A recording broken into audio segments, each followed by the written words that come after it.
All right, good morning, everyone. I appreciate everybody's patience. We are going to get started. This is a special called meeting for a public hearing on the millage rate. We will have a moment of silent prayer to be followed by the Pledge of Allegiance. If you would, please stand with me.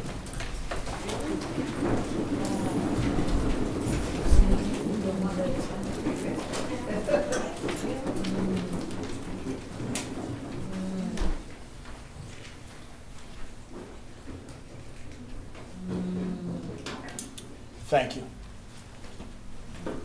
I pledge allegiance to the flag of the United States of America and to the republic for which it stands, one nation, under God, indivisible, with liberty and justice for all. Amen.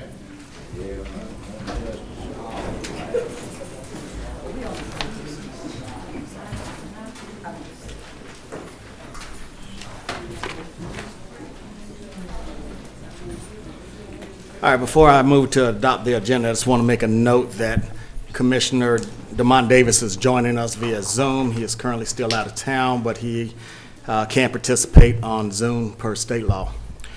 All right, is there a motion to adopt the agenda? So moved. Is there a second? Second. Those in favor, aye. Aye. Opposed? It is unanimous.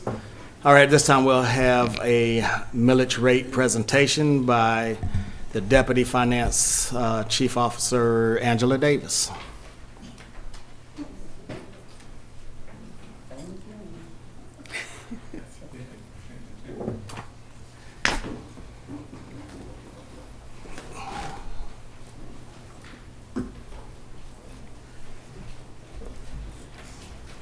Good morning, Chair. Good morning. And Commissioners and Vice Chair online. We're going to begin the discussion with the budget. The budget drives the millage rate. And thank you. Excuse me.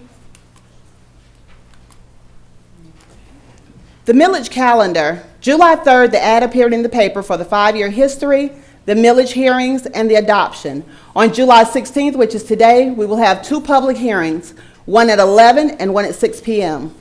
On July 24th, an ad will appear for the 3rd hearing and adoption. On August 6th at 6 p.m., we will have the 3rd hearing and the adoption of the proposed millage rate. During the budget this year, we had the perfect storm. Expenses increased and revenues decreased. Medical service fees increased $4.9 million. Other contractual services increased $2.7 million. The county liability insurance increased $1.4 million. Medical claims expense increased $1.3 million. R&M buildings increased $3.3 million. Minor computer equipment, $500,000. Electric, water, gas, and oil increased a total of $1.4 million. We also had new mandates from the state of Georgia legislature. A new ethics board was created. We had to impose a budget for that. There were also increased salaries for some of the elected officials. Along with the increases in expenses, we had a decrease in revenue. Public utility tax decreased from $15.1 million in FY23 to a proposed $7 million for FY25 budget. So the requested expenses were $383.7 million for the budget. The forecasted revenue was $284 million. For a difference of $99 million. We cut various budgets and departments throughout the county, $66.8 million. The board decided that they did not want to reduce services to the citizens. If anything, they wanted to enhance the services. So now you can call in to pay more things online, amongst other services that were enhanced during the process. The tax digest, we're going to move on to the millage from there. The tax digest is an official listing of all property and the assessed value of the property and the taxes levied on the property. The assessed value is 40% of the fair market value. It shows your exemptions and brings you down to your mill rate, the amount of tax payable per dollar of the assessed value of property. In the millage, the paper advertises a 31% increase. By state law, we have to advertise the millage increase as the difference over the rollback rate. The rollback rate is the rate that will produce the same amount of revenue had no reassessments occurred. So your taxes are not technically increasing over last year's millage rate. The current proposed millage rate is 8.5. The millage last year, the gross millage rate, was 16 mills. That's less than half of a 31% increase. The average value of a home in Clayton is $250,000. The increase for that particular home would be $261.54. A home of $100,000 would experience an increase of $87.18. The average value of a business in Clayton County is $350,000, and a business would experience an increase of $406.84. A business with a value of $250,000 would experience an increase of $290.60. The business is different because, of course, they don't qualify for the homestead exemption. Are there any questions from the board at this time? All right, hearing none. That concludes your presentation. All right. Thank you, Ms. Jackson, for that presentation. At this time, we will go on to our public hearing. And we will start with Mr. Orlando Good. In all fairness, Chairman, when I came in, there were several people in front of me. They signed the front sheet thinking it was a sign-in sheet for public comment. So they should actually go before me. I don't have that listing here as far as who signed up first. So if you would like to speak, sir, please come to the mic.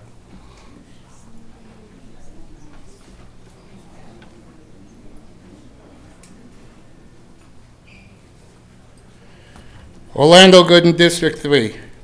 A couple of years ago, a resident complained because he filed an appeal with the tax assessor and the equalization board, but he got no satisfactory answers.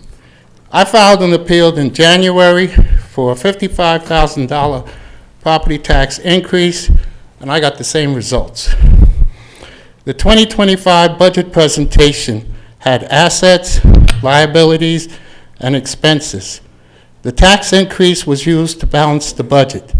So what was paid out in the 2024 general fund? Expenses. Paid legal fees for Commissioner Anderson and Franklin's lawsuits from the CFO Ramona Bivens' ultra vires termination and the Brandon Turner's slander suit.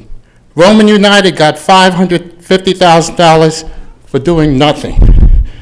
Liability.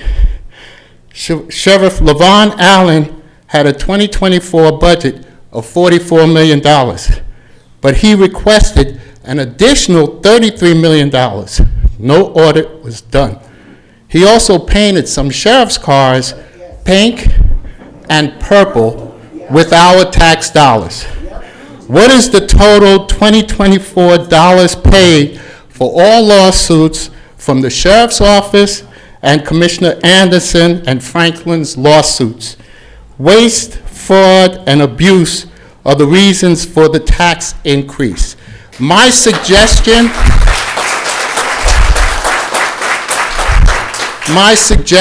to this board, if you're going to spend our money and raise our taxes, you hear us at the public comments before you vote on it, not after, where we can't do anything about it.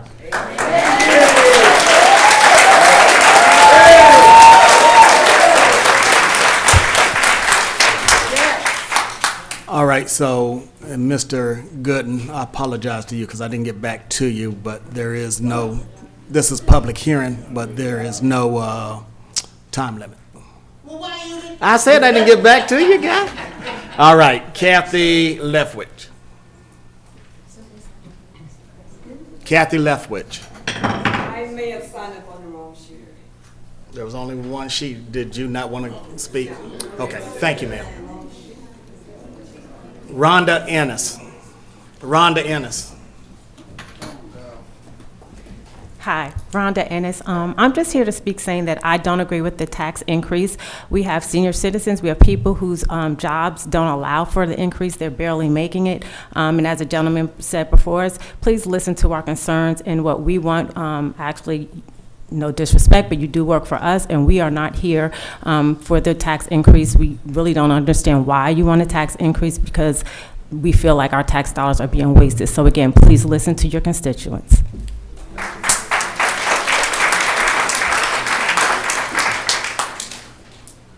Mike Slotnick.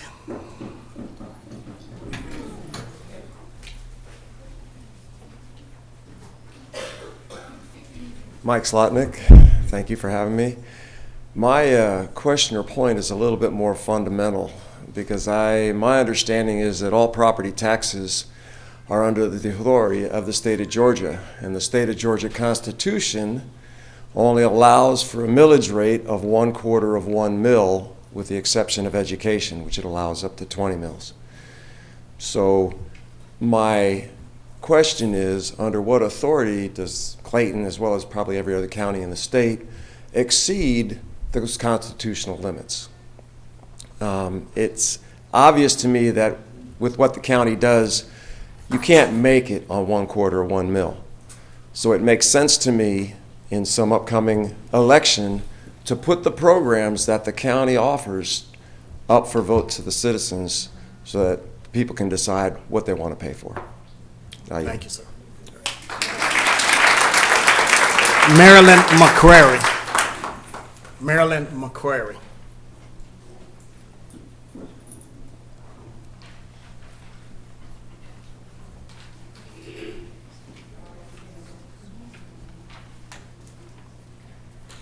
Good morning. I have several questions. The first one is with regard to the appraisal. We were appraised. We got a proposed appraisal of our property in May. We had until June to offer our comments about it. That's over now. So what happens now? With this comes up after the fact. Do we get a new time to voice our opinions and drop the high tax? That's my first question. Second of all, our properties have been raised not because of us, but because large corporations have come in and purchased the houses and are renting them out. My personal problem, I have dealt with squatters in the house next door to me for over 2 years. They ruined the house. They've ruined our community. Why am I expected to pay more on my property? I'm sorry, ma'am. I just want to remind everybody, put your phone on silence, please, and let's be respectful of the speaker while she or he is up here as far as making comments. So I want to know, thank you. I want to know why I'm being charged for these big corporations who have made off with a lot of money at my expense and at all of these people's expense. I've been here for 30 years. I have never heard of a 31.11% tax rate, and I am very angry about it. I also don't understand why we can't get respectable and good restaurants and companies to come in Clayton. Tax them. I drive to Fayette to get a decent lunch. Why can't we have that in Clayton? I am very upset with this, and I think everybody here is too. Thank you.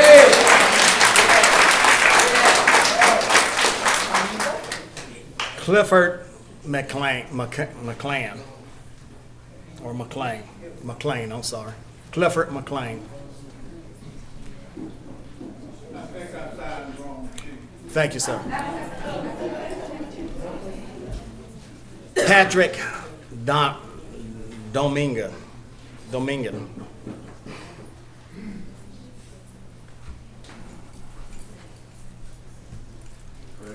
Okay, my name is Patrick Domigan. I'm a resident of this county. I moved to this county because it was closer to my work. That was 25 years ago. Things have changed quite a bit, but not as drastic as it has in the past 3 years. My property taxes, for years and years, what I paid for my house 25 years ago, it just went down, down, down, down, down to less than half of what I paid for. I was upside down for years and years. I stuck it out. I stayed here. I paid my taxes. I kept my property up. And the past 3 years, the growth that I've seen in this county, just woods just wiped out and apartment buildings popping up everywhere. And I heard the justification was, oh, well, that's going to lower our taxes because we're bringing more people and it's going to increase our tax base. So the existing residents aren't going to be taxed more because the load's going to be spread out. How come that's not happening? I mean, can you give me a figure of the amount of people that have moved into this county in the past 3 years? Quite a few. Yeah, and it hasn't slowed down. And our infrastructure is already starting to suffer because of that. A lot of times I'm up late at night and my power flickers all the time now. It never did before, but there's an increased load on our infrastructure. My water was always perfect. Clayton County had the best water in the country for years and years. I turned on the tap water. I can show you a picture. A little plastic cup out of my faucet. I have PVC lines coming in from my meter, and then I have copper lines in my house. I got dirt in my cup. Just putting in 3 ounces of water in my cup, I had dirt floating around in the bottom of my cup. And yeah, I mean, they're taxing our systems too much. It can't handle this influx of people into the county. I mean, they should have regulated the growth to, have our infrastructure be able to handle it before letting all this be built. And, a couple of things have already been answered by other people. This thing that just popped up from Clayton County proves a $5 million settlement over alleged abuses in the jail.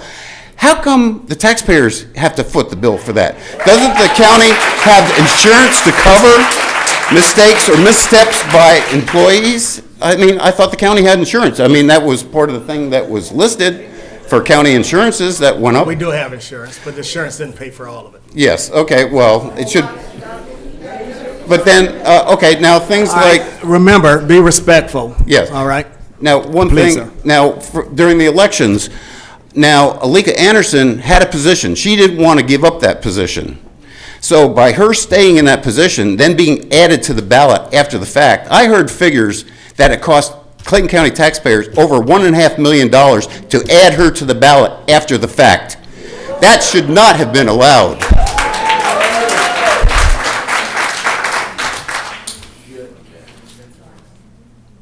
And these lawsuits against the sheriff's department, how come the sheriff doesn't have to be held liable for any of that suit?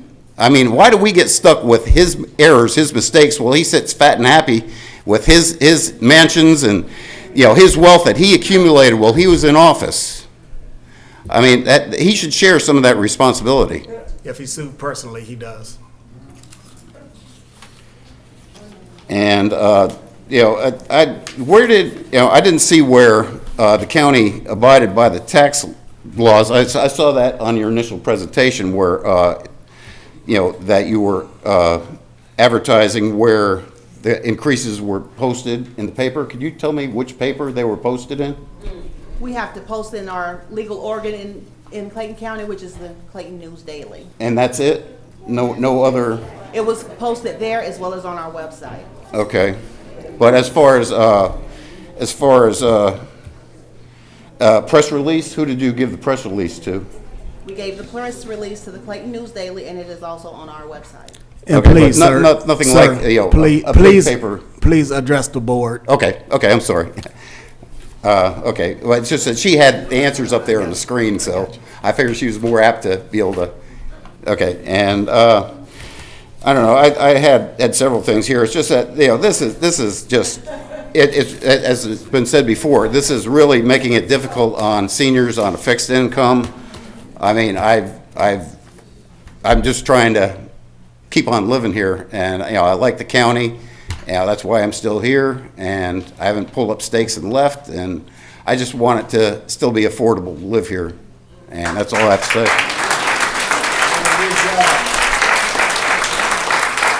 Vicki Warner. Vicky Warner.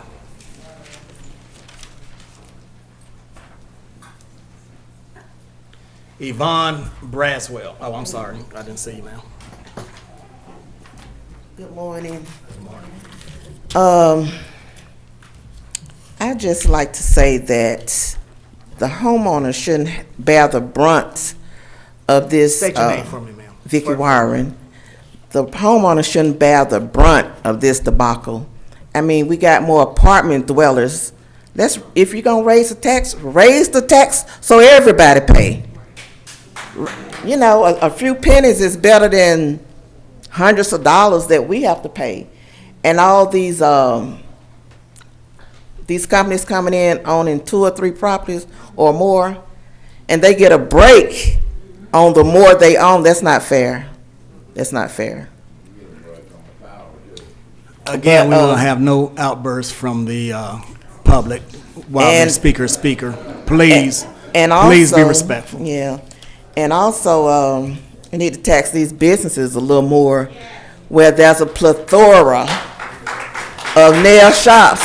You tax the cigarettes, let's tax them nail shops. Because if they can afford, I'm sorry, ladies, if you can afford to get your nails done, you can afford 5 more cents. You know. And that's all I have to say.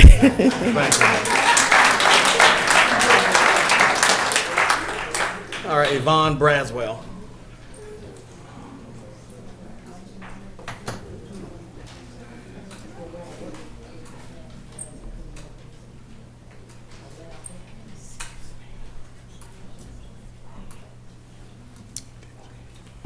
Good morning. I've just got a few highlights here. I've lived here since 1982, and when I moved here, the county, Clayton County, was number 2 as far as education went. Henry County was number 1. Since I've been here, it has gone down rapidly.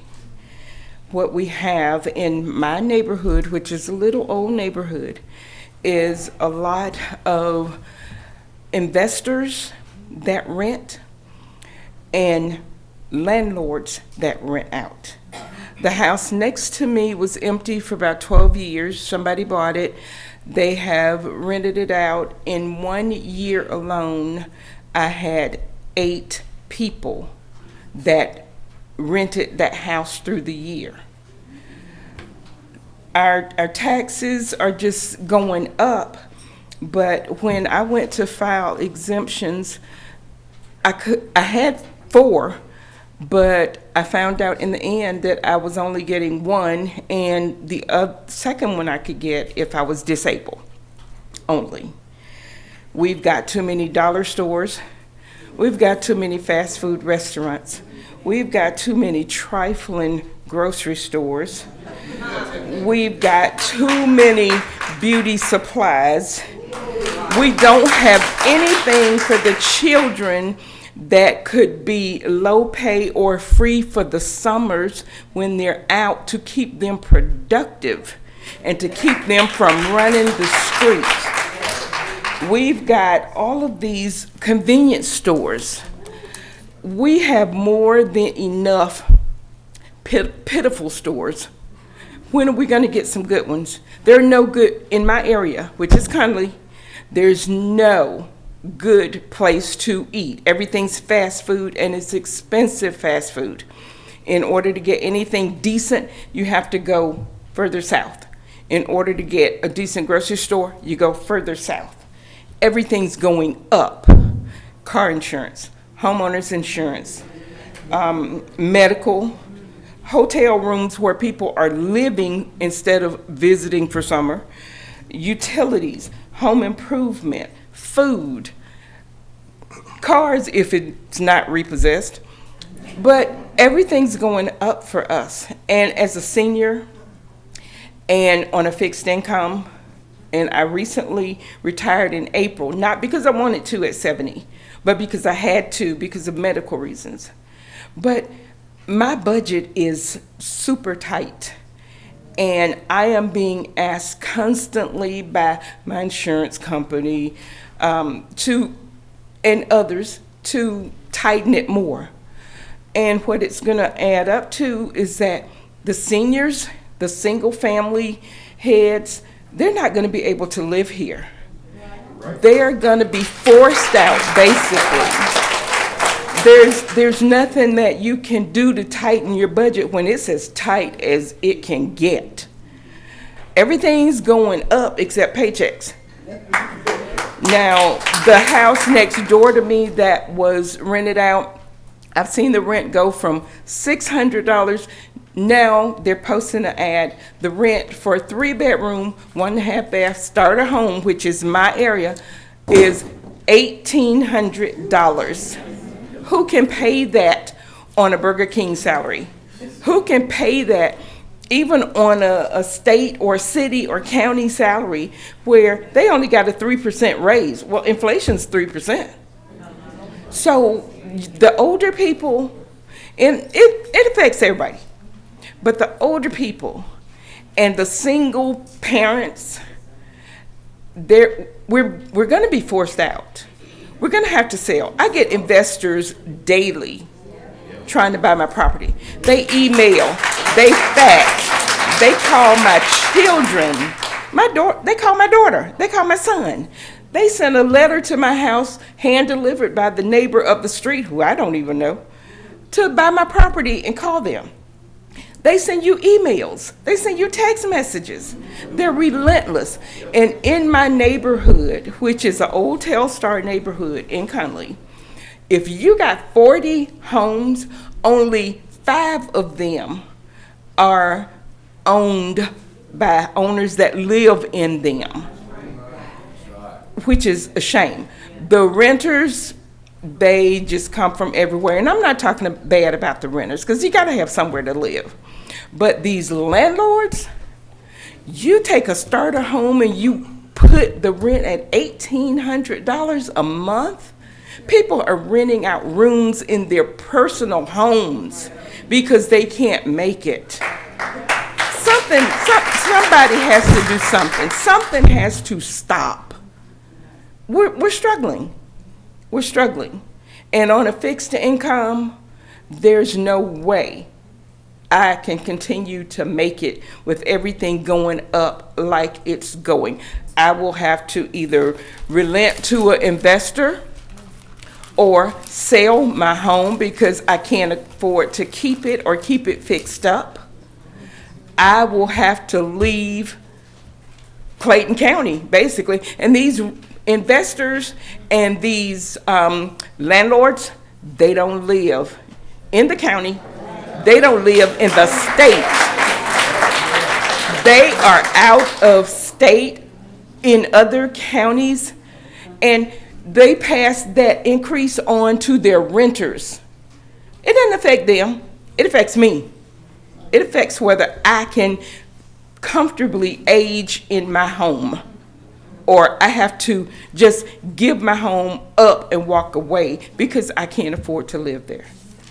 And ma'am, before you leave the mic, could you state your name for us further? My name is Yvonne Braswell. And I'll remind all the other speakers, when you come up to the mic first, state your name. So it's for Yvonne the- Braswell, for the- District for the 1. minutes. Thank you, ma'am. All righty, thank you. All right. Mickey Garber.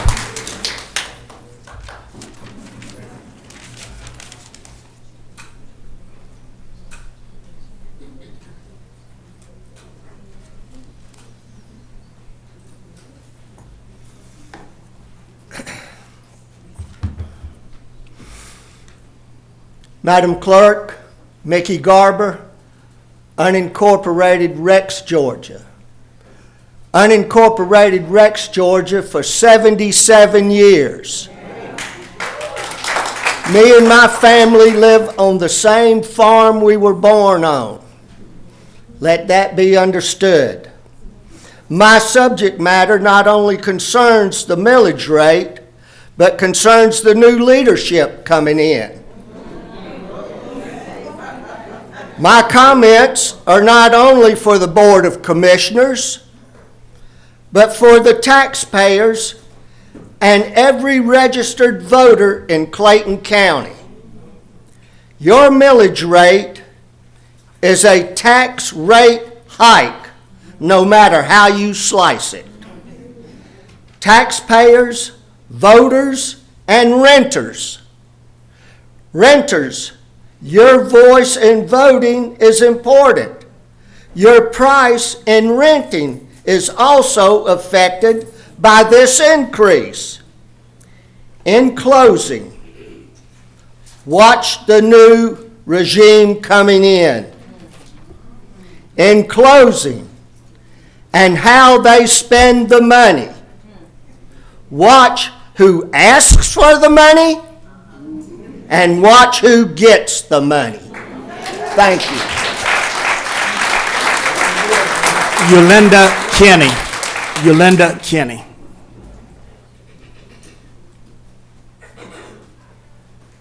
Thank you and good morning, Yolanda Kenny. I am concerned about this increase. I also have recently retired. I've been in aviation for some 30-plus years, a transfer from San Francisco here to Atlanta, Georgia, Hartsfield-Jackson International Airport. So I recently retired, but I'm getting all of these increases. I just paid my house insurance. That went up by $500 just this year. I called immediately, and I'm saying, why did my insurance go up? We did rectify some of the concerns. They were saying I had a brick home, which I don't. You know, few little bricks on the front, but that's not in, you know, the exterior structured with bricks. So I got just pennies reduced from that $500. I'm concerned. And then we now have this increase by 31%. Come on. Come on. We just paid the 24 taxes. So now we are concerned with the 31% increase for 25. 31%. So something got to give. I'm a senior citizen. I'm now on a fixed income. So the food price is going up. Everything is going up. Nothing is maintaining. Nothing remains the same. Everything is going up.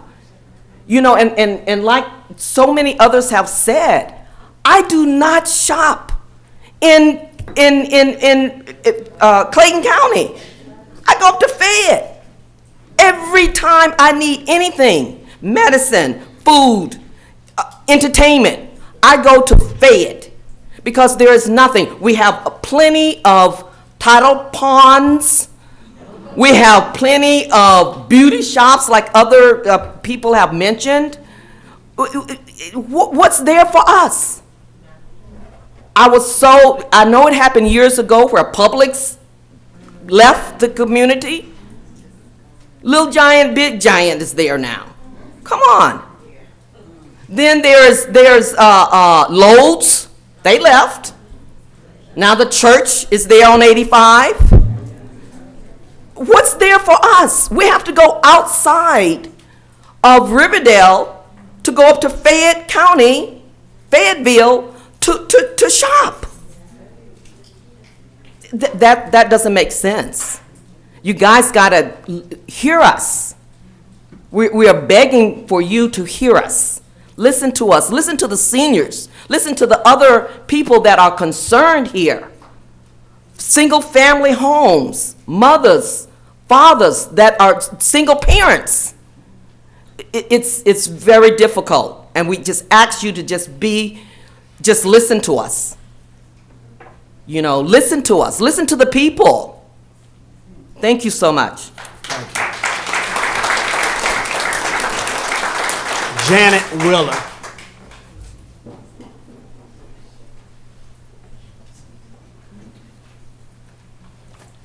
Good morning. My name is Janet Wheeler. I have a couple of questions. When I was looking at the presentation that was put on the screen, I believe I heard something that said that the current millage rate was 8.5. Now we're talking about 31.11. I tell you, I don't totally understand the millage rate. But what my concerns are as a citizen of Clayton County for over 37 years is the fact that I want to know what is going to be done with the monies that you all are asking for. I have been dealing for several years with a creek that is behind my property, have gone to meetings with John Ossoff and all this other stuff about that being done. As I was told, there was X amount of dollars that was presented to do these projects, but this project takes priority over my project or my area and things like that, and yet nothing has been done. Constantly being told that something will be done about this creek that when I originally moved there, it was less than a foot long. Now, I don't know how long it's wider than this room, and it's tearing up my property. So, you know, when I go and I try to get something done about reducing my taxes and things like that, again, no answers are coming back. So what my major concern is I don't want this money to be spent for making sheriff's cars purple and gold, okay? I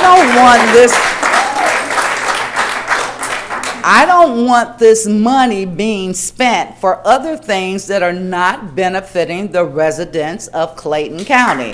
It takes forever for potholes to be completed, trees that have fallen down, and things like that. So like I said in the beginning, I don't totally understand the millage rate. I'm on a fixed income. Social Security gave me 3.2%. Okay, the groceries went up 10%, you know, and everything is going up. So us senior citizens, and there's a lot of us that are in here who are the ones that are owning the homes. The young folks buy a home and they move out in a couple of years or whatever, you know. So we're the ones that are faced, and yet I am not seeing anything that is benefiting me as a resident of Clayton County for 37 plus years. Thank you so much.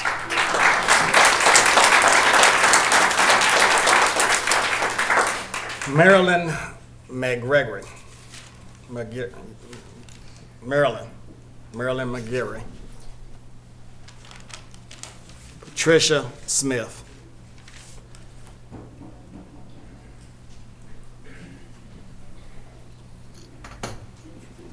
Good morning, and thank you. Thank you for the opportunity to have this public hearing so that you can actually hear the voices of the citizens. I'm not going to be repetitive because I think that a lot of our concerns, Patricia Smith, I thought I did. You interrupted me. I want my time back. I'm just kidding. But I do thank you for the opportunity for the public hearing. I'm not going to be repetitive. Some of my concerns is this, the 31% millage increase, that overall tax increase that we are seeing is one of the highest in the state. However, I've also researched and realized that the average family income in the state is lower than the average, that increase that we are projecting here. So the income is lower, but the millage rate is going up at a percentage that is much higher than that of the average of the state. I am concerned, too, that most of that is driven by some of our decisions that are being made by our leaders, and as someone else also stated earlier, waste, abuse, and lawsuits. That's concerning to me. I would ask the commission just to keep it short and to the point.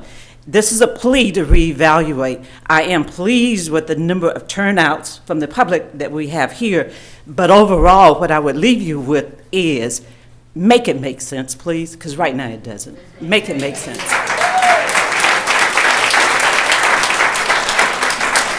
Betty Harry.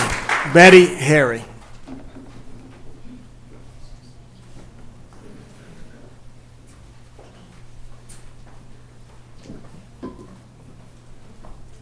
Thank you and good afternoon, everyone.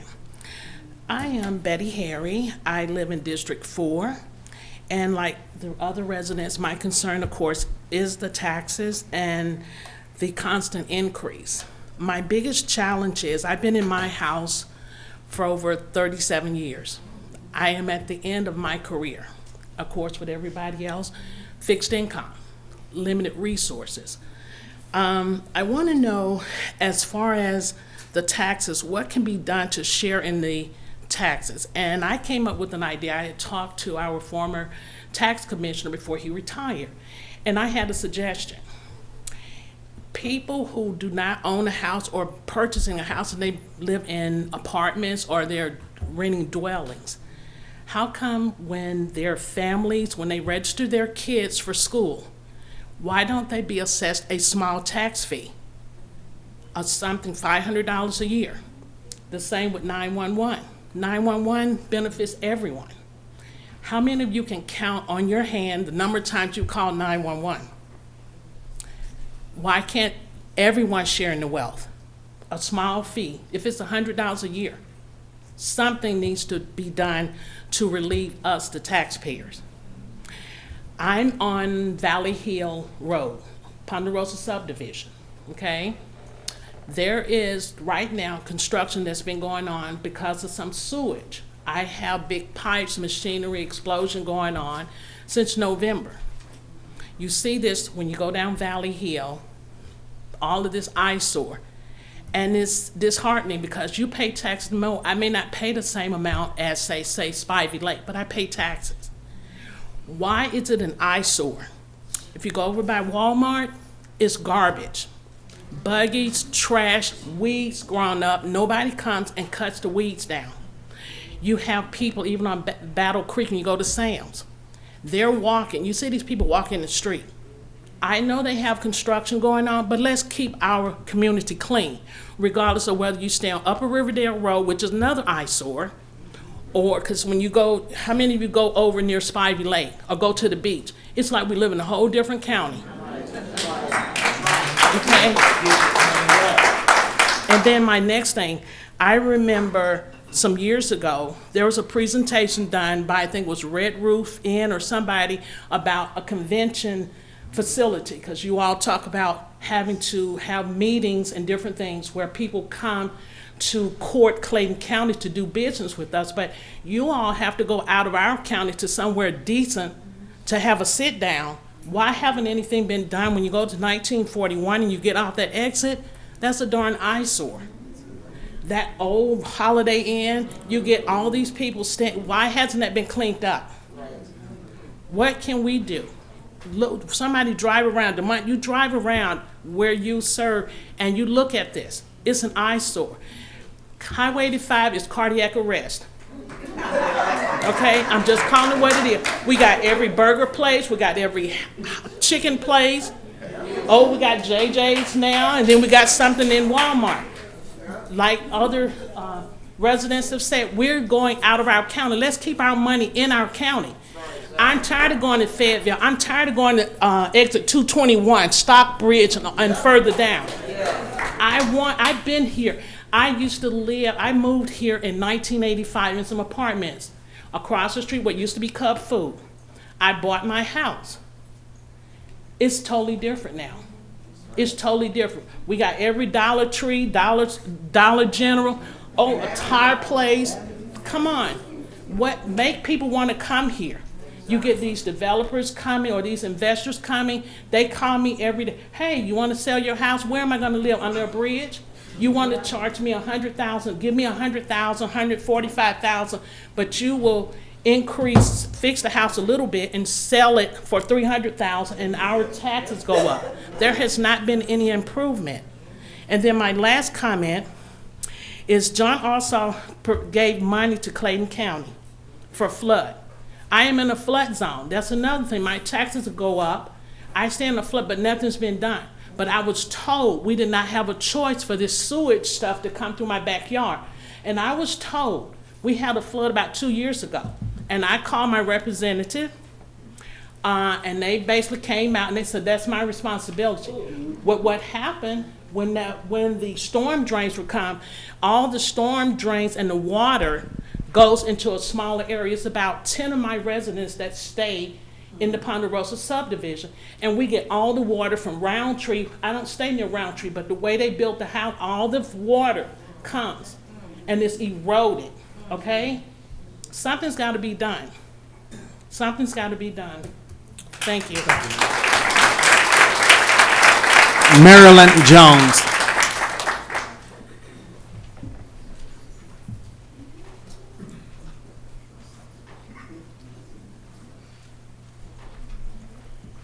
Marilyn Jones. So all of my concerns have already been raised, and I ditto everything that has been said with the, also to include that I disagree with the increase. I've been in Clayton County 30-something years as well, and I do own several properties here. And I've watched my taxes increase $500, $600 for the last 3 or 4 years.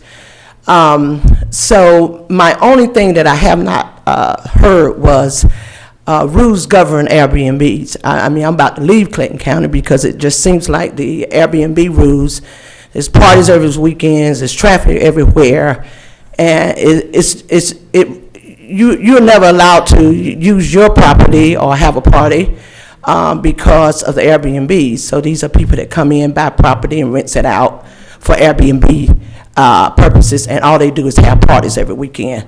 So I'm tired of listening to their music. I like to listen to my music sometimes, and that's my only other concern that has not been raised, and I agree with everything else that has been said.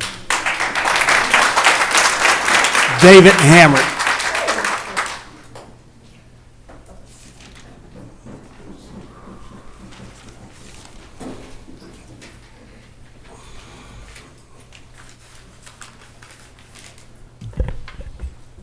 Hey, Commissioners. How are you, Madam Chairman? David Hamrick for District 3. Ladies and gentlemen, unfortunately, the saying that if you forget your history, you're doomed to repeat it is now factual.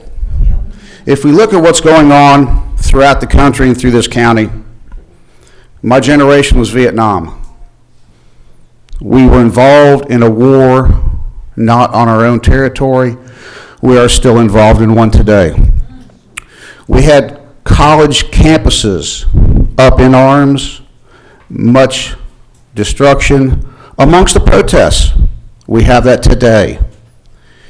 We have our politicians dividing themselves and trying to divide us. Here again, this occurred in the 60s and 70s. We did not learn our history. We are now repeating it. 2008 to 2010, let's go backwards. That's why we are here today. Do y'all remember the subprime mortgages? Yes. How quickly we forget to. We lost a lot of houses during then. The market crashed. A lot of us lost money. As we've heard, the values of our homes dropped. But we stuck it out and we stayed. The investors, however, learned that people learn if you want generational wealth, real estate is one of the best long-term investments. The investors took money from the stock market they lost and started buying the foreclosed houses. They have never stopped. That brings us to where we're at today. We act like we're so surprised. But remember, folks, we helped do this. Elections have consequences. What we all forget, when we do the same things over and over again and expect different results, ladies and gentlemen, you have performed a casebook definition of insanity. You've had the options to elect different people, and you have failed. When you look at what's going on now, the administration, and I don't mean our Board of Commissioners, there are things that they cannot control. When you go home today, call the Board of Directors for Georgia Power. Tell them thank you very much for that increase you just got. Thank you. Tell them thank you for mismanaging Plant Vogel. Tell them thank you for the cost overruns that you are now paying for and you will pay for through next year. And then you can sit there and watch some of your money being spent on all the cute little commercials where the guy's driving a John Deere tractor, similar to what I have, and how they're trying to make you feel good about it. Think about it. That's not the Board of Commissioners. When the sewage goes up and the water rate comes up, that's not them. That's not their responsibility. As someone who has been successful in retail management in a grocery store, and I used to be in Lake City Bruno's, where the Roman fiasco was centered at, two of the biggest things you're going to find out is labor and utilities are your biggest costs. When your employees, when their benefits go up, when you have to pay more in the Social Security taxes, that's the price of business. Unfortunately, we cannot come back against the county employees. That would not be beneficial. So part of the increase, unfortunately, you can thank the administration that got voted in a couple years ago. Think about the cost of gasoline to run all our vehicles that Clayton County uses. Think about that. As we pay more, think how many, we've got over 1,200 vehicles running on gasoline. Think about that. That does not count the heavy equipment diesels that we run. And as a diesel owner, I can guarantee you, I can tell you way back when, and I've been here since 1986. My wife and I rented a house on Roy Huey back in '85 when we got married, and I used to live down on Pine Ridge Drive on the other side of Webb Road back in the early '80s. So I've been in this area for almost over 40 years. When the cost of everything goes up, it has to be passed on. And efficiency starts at the top. Now, you can sit here, and yes, I understand it's easy to blame the Board of Commissioners. But we need to take it one step further. We have managers who run departments here in Clayton County who don't efficiently manage the employees. When you have employees that tear up vehicles and nothing is done, how does that affect you? And I'll give you an example. Before I retired from Clayton County, our police cars and sheriffs are almost $60,000 a piece. I want you to think about this. When we buy, if my math is correct, we buy 60 vehicles at that much, that's $36 million. Guess what? Every one of those cars we bought before I retired, they're gone. They've been totaled out. Think about that. $36 million, and guess how much more we're going to spend now? Over $50 million. We got to replace them. You know, having the police out there patrol and the sheriff patrol on scooters just doesn't get the job done. But what we need to do is protect and evaluate cost effectiveness. We need to hold our managers responsible, and I say this as a former county employee. I know one manager where we had to put an engine in a police car is $4,000, and you know why we put the engine in? Because the police officer failed to bring it in for an oil and filter change. We ran 1 year. Now I know, and I will say that Chief Kevin Roberts took the bull by the horns and had a come to Jesus meeting with his people and told them if they start tearing up vehicles that he would possibly be tearing up their employee contracts. And I promise you the abuse on the police cars slowed. Now we need to hold all department managers responsible. If they can't manage, then they need to manage to find another job. That's what management is. You manage to get the job done. Ladies and gentlemen, this is a business. We think it's a government. Technically, yes, but we got to stop looking at a government with endless money. That's our money we're putting into it, and we need to hold people accountable and responsible for how it's spent.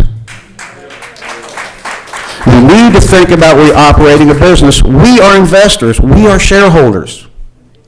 We need to hold these managers responsible and accountable for how they spend our money. The board is caught in a catch-22 situation. They are mandated by state to fund certain things. That's the law. What we need to do is remember, hold the managers accountable in their departments to how the money is spent. That's where we get a handle on this. If we allow the employees to tear up equipment and the managers do nothing, it will always, it'll never end. We need to think of this as a business. Do not think that, and let the employees get away with the attitude, it's not mine. It's not my truck I'm tearing up. It's not my vehicle that I backed in at the landfill. It's not my mud flaps I just ripped off a $60,000 truck. And how many of y'all would like to have a brand new vehicle bought for you, huh? Well, they were bought for the employees, but yet they listen to the inmates at the county and let the vehicle get torn up. That gives things. Guess what? The inmates are running the asylum. It's a proven fact. So I ask you all, in November, we got one more chance to get it right. If you keep voting the same way you have and do the same thing over and over again, don't be yelling at them. Stand in front of a mirror and look at yourself, because you had the chance and you failed. David Hamrick for District 3. Thank you.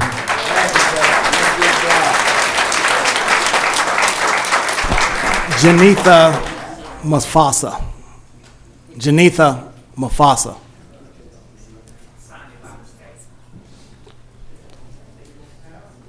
Brenda Allen. Brenda Allen. Cynthia Johnson.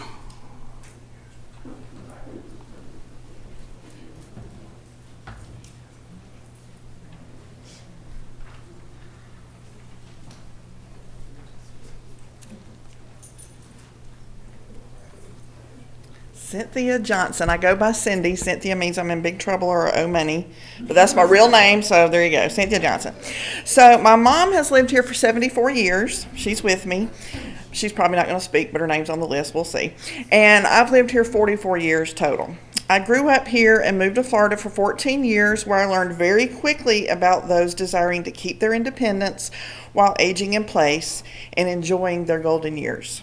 Florida will do that for you. I returned to Clayton County in 2000 to be near my family. My grandmother was not well, and she lived in the city of Jonesboro until she was almost 94.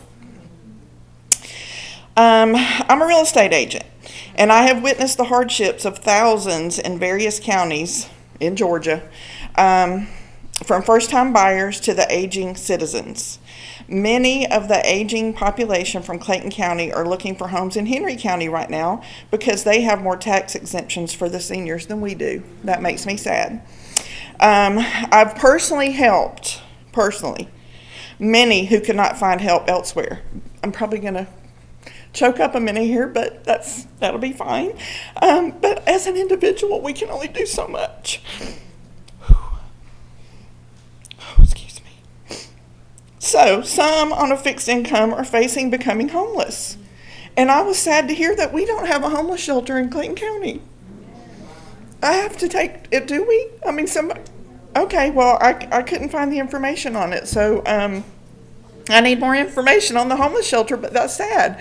Because the other places where I was founding them, the couples, if it's a couple, and most of these are older people, they can't stay together. They're going to be separated. So, while the increased millage rate can provide necessary funding for local services and infrastructure, the potential downsides that I'm going to highlight need to be carefully considered, and a balance in tax policy while you're making your decisions. Okay, so the higher property taxes, the most direct impact is that property owners will have to pay more in property taxes. We all know that. This can strain household budgets, especially for those on fixed incomes or with limited financial flexibility. Unless family members help them, which that's a lot of that's going on, multi-generational, I do believe that's what we're supposed to do, help each other out. Back to the part about as individuals, we can only do so much. If we come together, we can accomplish more. Okay, 2, decreased property value. So higher taxes can make the property less attractive to potential buyers. So even if they decide they do want to sell, which I don't agree with selling to the investors, I'm just going to say that right now. There's usually other ways to go about it. But I understand why people are, because it's quick. It's right now because they're now in a pickle and they feel desperate and they're just taking what they can get quickly, because that's what the investors are offering, is fast closings, cash. No, you know, you don't have to make repairs, you don't need an agent, all that stuff, but there's usually a better way to make the most of your situation with your home than doing that. So, but the decreased property value can cause some problems, because if the cost of owning property increases, the demand might decrease, which leads to a drop in property prices, right? Less that you can get for your home. Okay, the third one, affordability issues. Increased taxes can make it more difficult for first-time buyers to afford a home, which can limit market activity and slow down the housing market. There are different assistance programs out there for first-time buyers. A lot of people don't understand them. That is there. So there's resources, and we do have more resources now than we have ever had. We really, really do, if we figure out how to find them. So I don't know if there's a way for the county to have more links for people to help them find more of the resources. That could be a solution. I'm solution based. Okay, I'm not going to focus on the problem. I'm not going to focus on how we got here, except to learn from it. I'd rather focus on what can we do to help people in a bad situation. Okay, so the fourth one is financial strain on businesses. I heard what people had to say about businesses, but think about this for a minute. For commercial property owners, the higher taxes mean higher operating costs, and that leads to the increased price for goods and services, cutbacks in business operations, or even closures, which affect the local economy and the job market. I mean, there's two sides to that. So, just remember that. If you were the business owner, you'd be stuck with that. Even the landlords, if their prices go up, they're passing that on. That's just how it's going to work. Potential for tax foreclosure. This is another sad one to me. For some property owners, especially those struggling financially, higher taxes can lead to difficulties in meeting the tax obligation, increasing the risk of tax foreclosure and loss of property. And usually investors are winding up with those too, because they know about it or understand those resources better than the average Joe. And last but not least, unequal impact. Higher property taxes can disproportionately affect lower income property owners, leading to increased financial inequality within the community. So I'm just urging everyone, look for the solutions, be united, join together, and I'm praying for our county. Thank you. Sandra Johnson. Sandra Johnson. Okay. Diana Brooks. Okay. Sherelle Varner. Melanie Carter. Nan Dooley. No, ma'am. No, ma'am. Unless your name is on the list. Good try, though. I appreciate your effort. All right. Arlene Dawson. Can we still sign the list? No, ma'am. Arlene Dawson. Okay. Phyllis Jackson McNeil. Bobby West. Sylvester Simmons.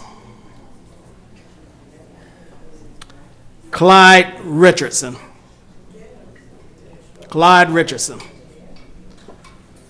All right, that concludes the names who signed up to speak at this millage rate hearing. We will have another one at 6 o'clock.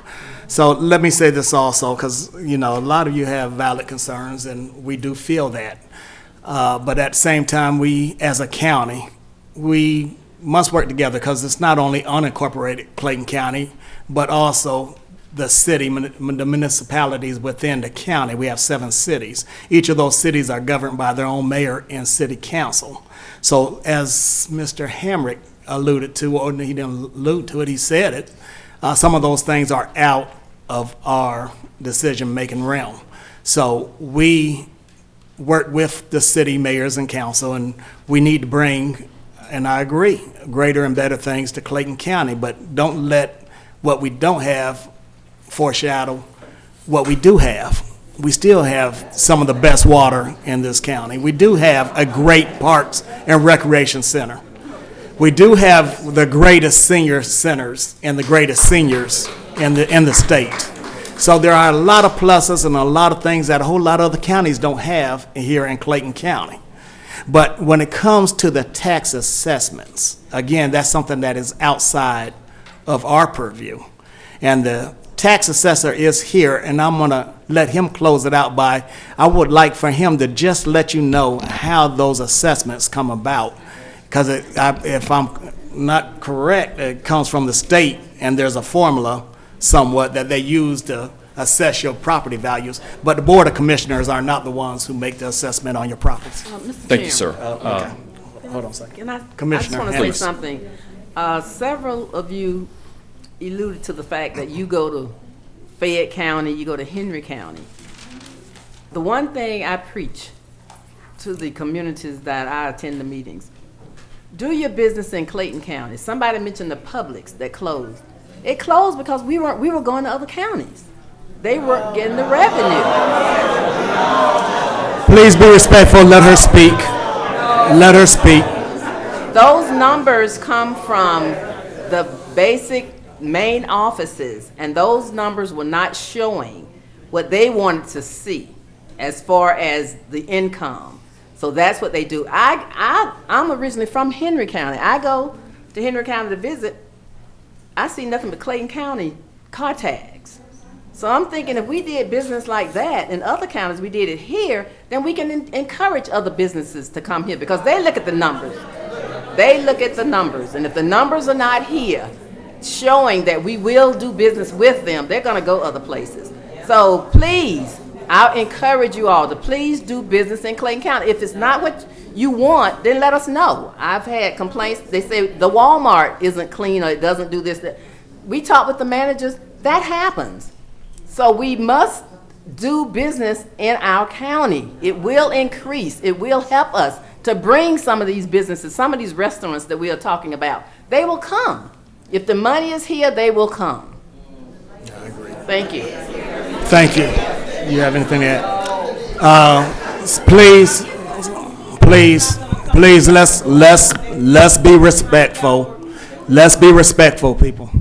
All right, thank you. Mr. George, if you can just give us a brief synopsis as to how those assessments are made. Yes, sir. Thank you, Chairman, Commissioners, Commissioner Reeves. Nice to meet you.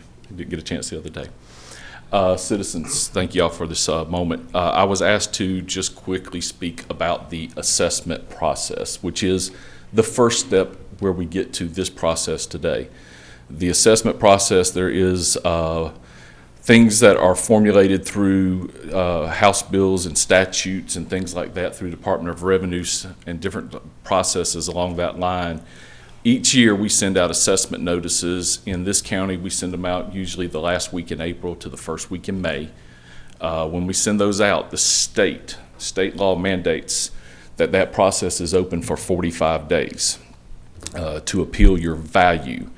Every year, and rightfully so, everyone appeals, of course, based on the lowest part of the appeal of the assessment notice, which is the estimate of taxes, which our values do eventually drive where the tax does go. What you are appealing each year is if you disagree with the value of your property. That is what the assessment notices are sent out in the state of Georgia for, is for the assessed value, which is the 40% value of your property is what you're taxed on. So when you every year get those assessment notices, or if you hadn't got it by the middle of May, start contacting our office and let us know, because that 45-day window is something that we have no control. No county has control over that 45-day window. If you disagree with your value, what I'll speak to as far as on my side, from the assessment side, once those assessed values are established for the year, we then forward that on, and that is where the rest of the process, where finance establishes from what they need budgetary-wise, and eventually gets to where the Board of Commissioners and Finance and all that work on a millage rate. The assessment side is just establishing the values of the properties. That's both real and personal. When I say personal, that's business assets, cars, boats, planes, different things along those lines. So all those go into and come up with a total for this county of a 40% value. When that is established, we actually send that not just to the county, but each taxable entity in this county. So that's every municipality, the fire, school board, and everybody else like that gets a copy of those values.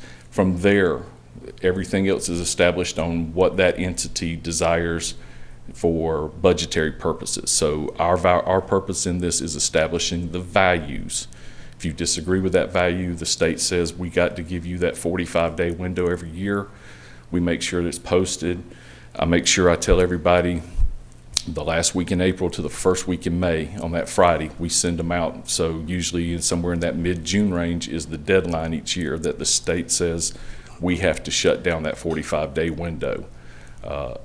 That's just law. But the sales ratio studies and all the different things that come about from deciding values every year come from Department of Revenue, come from different standards that are part of state law that each county, not just Clayton County, the 159 counties of this state have to go about every year.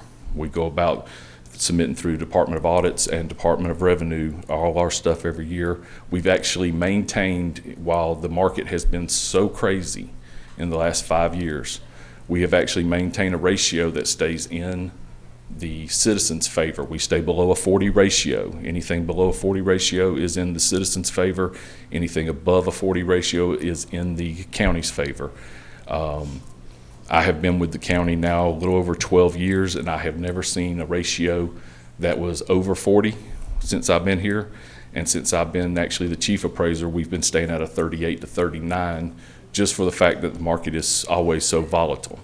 So we keep it in, that keeps everywhere between a 5 and a 10% below market. What people are actually selling their homes for is where we have them for assessed for taxes. Last thing I always let everyone know, when we assess a value for taxes, it is for taxes. Most of the time, if you notice, people are actually selling their houses for more. We only do it for taxation purposes. It does not have a bearing on what you do as far as the ability to sell your home.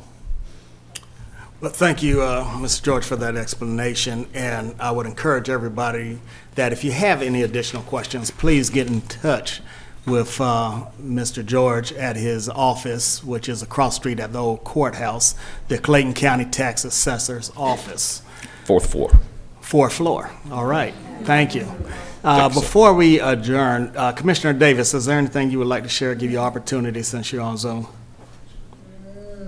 I just want to say I'm glad to see the turnout. This is how we get things done. Yes, I want to hear your true, honest opinions. We went through some of this this past Saturday at my community meeting, and I want to publicly thank Angela Jackson. She did a great job Saturday at my public District 4 community meeting. But you all, please, please don't stop. Get more intense and more involved with this county government. Yes, we are here to serve you. That's first, second, and third. So keep voicing your opinion, please. Thank you. Thank you, sir. All right, with that being said, is there a motion to adjourn? So moved. Is there a second? A second. Those in favor, aye. Aye. Opposed? It is unanimous. Everybody have a great rest of your day.